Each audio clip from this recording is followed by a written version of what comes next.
એક મોટા જંગલમાં એક દિવસ સિંહ અને શિયાળ વચ્ચે એક શરત લાગી. શિયાળ કે હું બહુ હોશિયાર છું, બુદ્ધિશાળી છું. હોન સિંહ નો મગજ ગયો કે હાલ તો લાગી શરત. એ કે તું બુદ્ધિશાળી છો ને, આજે હું તને મૂર્ખ સાબિત કરી નાખું. તો કે શિયાળ કે હું તમે કે કરું.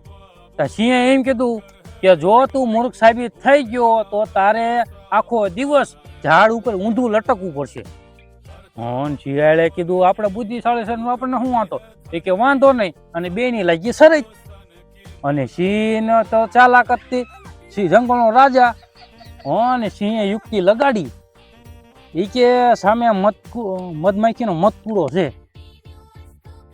અને ત્યાં જઈને બૂમ પાડી મધપૂડાની. અને એવો કાયદો કાઢ્યો કે જે મધપૂડાને મધપૂડો પાડી દે એ જીતી ગયો. અને સિંહે અહીંયા જઈને બૂમ પાડીને મધપૂડો ઓલી થયો. અને કે અમે જાઓ શિયાળભાઈ, તમે ઓલો મધપૂડો પાડી દો તો તમે વિજેતા, તો તમે બુદ્ધિશાળી. શિયાળ તો મન વિચાર્યું, એને આ મધપૂડાની ખબર મધમાખીને એ મધમાખીનો સાળો ન કરાય. અને શિયાળે સિંહભાઈને કીધું, સિંહભાઈ આજે મારે ઉપવાસ છે, તમે આ ભોજન સ્વાદ તમે ગ્રહણ કરો.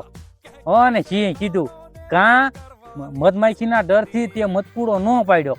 હવે તું શરત હારી ગયો છું, હવે તારે આખો દિવસ ઓલા ઝાડ નીચે ઊંધું લટકવું પડશે શરત મુજબ. આખું જંગલ ભેગું થયું. અને બધા પ્રાણીઓ ભેગા થયા. અને આ શિયાળ શરત હાર્યું હતું એટલે ઊંધું લટકાવવાનું હતું. સિંહ શિયાળને લઈ ગયો એક ઝાડવા નીચે, અને ઊંધું લટકાડ્યું. આખું જંગલ દાંત કાઢે હો શિયાળના. અને પછી શિયાળે બોલા જેવું ન રહ્યું.